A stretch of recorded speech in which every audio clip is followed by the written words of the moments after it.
2025 সালের 11 মাস প্রায় শেষ। ডিসেম্বর দরজায় কড়া নাড়ছে। সময় যেন নিজস্ব ছন্দে চলা এক অদ্ভুত নদী, যেখানে মুহূর্তগুলো থমকে থাকে কিন্তু বছরগুলো ছুটে যায় বিজয়ের পতাকার মতো। জীবন কখনোই সরল রেখায় চলে না। ঠিকই তো বলেছিলেন মির্জা গালিব, জীবন বড়ই বিচিত্র। সন্ধ্যা কাটে না, অথচ দিব্যি বছর কেটে যায়।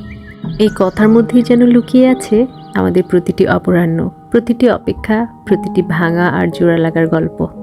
ডিসেম্বরের হালকা ঠান্ডা হাওয়ায় চারপাশে অদ্ভুত এক বিষণ্ণ সৌন্দর্য নেমে আসে, যেন বছরের শেষ প্রান্ত এসে আমাদের কাঁধ ছুঁয়ে বলে, তোমরা এত পথ এলে, কিন্তু বুঝতে পারলে কি কবে কোন দিনগুলো হারিয়ে গেল।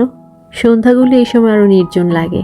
দিন শেষের আলো যখন আকাশ থেকে ধীরে ধীরে সরে যায়, মনে হয় সময়ও তখন একটু থমকে দাঁড়ায়। কিন্তু তা কেবল অনুভূতির ভ্রম।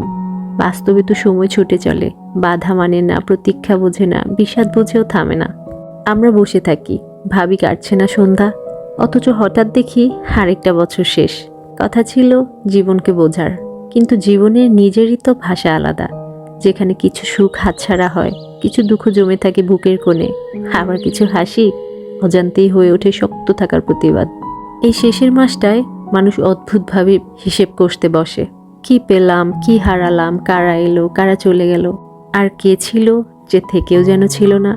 কিন্তু বছরের শেষে দাঁড়িয়ে সত্যিটা খুব সরল। জীবন আসলে এক অসমাপ্ত উপন্যাস, যেখানে প্রতিটি দিন একটি নতুন অধ্যায়, আর প্রতিটি মাস একটি বৃহৎ অধ্যায়ের পরিসমাপ্তি।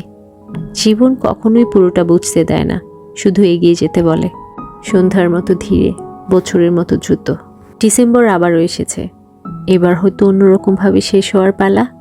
যা ছিল না তাকে ভুলে, যা আসছে তাকে খোলা হৃদয়ে স্বাগত জানিয়ে।